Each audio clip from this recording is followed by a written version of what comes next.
আসসালামু আলাইকুম প্রিয় শিক্ষার্থী বন্ধুরা, গত পর্বে আমরা দুইটা অঙ্ক দিয়েছিলাম 48 পৃষ্ঠা থেকে 5 এবং 6।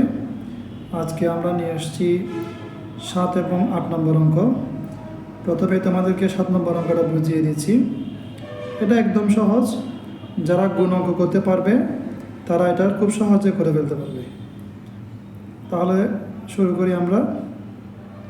আমার অঙ্কের মধ্যে প্রশ্ন দেওয়া আছে যে সাবিহা একদিনে আয় করেন 650 টাকা। 235 দিনে সাবিহা কত টাকা আয় করেন, এরকম প্রশ্নটা। তো এটাকে আমরা শুরু করব, নামটা আগে লিখব সাবিহা। আমরা সাবিহা লিখলাম কমা দিয়ে, একদিনে আয় করেন 650 টাকা। যেহেতু আমাকে 235 দিনে বের করতে বলছে, তাই আমরা 235 দিনে আয় করেন 650কে 235 দিয়ে কী করবো, গুণ করব। আগে বলেছিলাম তোমাদেরকে এই চ্যাপ্টারের অঙ্কগুলো হচ্ছে গুণ সংক্রান্ত অঙ্ক। যারা ভালো গুণ করতে পারো তাদের অঙ্কগুলো খুব সহজ মনে হবে। তাহলে দেখো, আমি একদিনে আয় করেন দেওয়া আছে বইয়ে 650 টাকা। তো 235 দিনে যদি আয় করতে চাই, একদিনে যদি 650 টাকা আয় করে, তাহলে 235 দিন তো আরও অনেক দিন, তার মানে আরও অনেক টাকা আয় করবে। সেজন্য 235কে আমরা 650 দিয়ে কী করলাম, গুণ করলাম। তো আমরা গুণ করে কত পেলাম, 1,52,750 টাকা। অর্থাৎ সাবিহা যদি 235 দিন কাজ করে তাহলে সে এত টাকা আয় করবে। আশা করি বুঝতে পেরেছ।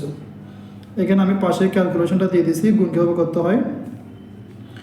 তোমরা গুণটা ভালো করে নিবে। 650কে 235 দিয়ে করছি, 5 শূন্য 0, 5 5 25 5, হাতে আছে 2, 5 6 30, 30 আর 2 হয় 32। এরপর 3 শূন্য 0, তারপর 3 5 15 5, হাতে আছে 1, 3 6 18, 18 1 19।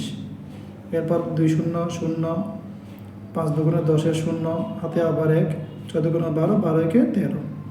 তারপরে এগুলো আমরা যোগফল নির্ণয় করছি।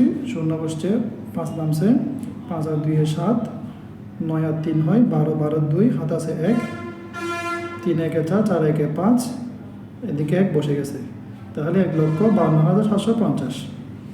সুতরাং সাবিহা 1,52,750 টাকা কী করে, আয় করে। এটাই হচ্ছে উত্তর। সবসময় বলি, বারবার আজকেও বলছি, অঙ্কের রাফটা যেন খুব গোছানো এবং কোনো কাটাছেঁড়া না হয়। তোমরা অনেকে কষা মাজা করো, কাটাছেঁড়া করো, অঙ্কে এগুলো একদম করা যাবে না, ঠিক আছে। এরপর আমরা আসবো 8 নম্বর অঙ্কে। 8 নম্বর অঙ্কে দেওয়া আছে যে প্রতিটি বান্ডিলে 500টি করে টিকিট রয়েছে, এরও 49টি বান্ডিলে মোট কতটি টিকিট রয়েছে। প্রশ্নটা হচ্ছে এরকম। তো আমরা প্রতিটি যেখানে লেখা আছে এটাকে আমরা লিখবো যে একটি বান্ডিলে টিকিট রয়েছে 500টি। আমরা একটু সাজায় লিখছি। ওই লাইনটাকে তোমরা যখন প্রশ্নটাকে যখন 2বার বা 3বার পড়বে ভালো করে, তখন তোমাদের অটোমেটিক্যালি মাইন্ড সেট আপ হয়ে যাবে যে এটাকে কীভাবে সাজাতে হয়। একটি বান্ডিলের টিকিট রয়েছে 500টি, সুতরাং 49টি বান্ডিলের টিকিট রয়েছে, 500কে 49 দিয়ে গুণ। কারণ একটিতে যদি 500টি থাকে, 49টিতে আরও অনেক বেশি থাকবে। এই জন্য আমরা কী করলাম, গুণ করলাম। আগের মতোই তোমাদেরকে বলছি, গুণ যদি তোমরা পারো অঙ্কটা বের করা খুব সহজ। 500কে 49 দিয়ে গুণ করলে বের হয় 24,500টি। আমরা সুতরাং দিয়ে দেখলাম বান্ডিলগুলোতে মোট 24,500টি টিকিট রয়েছে। আলাদা করে উত্তর লিখলাম। তোমাদেরকে বারবার বলি যে উত্তরটা অবশ্যই আলাদা করে লিখবে। পাশে আমি ক্যালকুলেশনটা করে দিছি।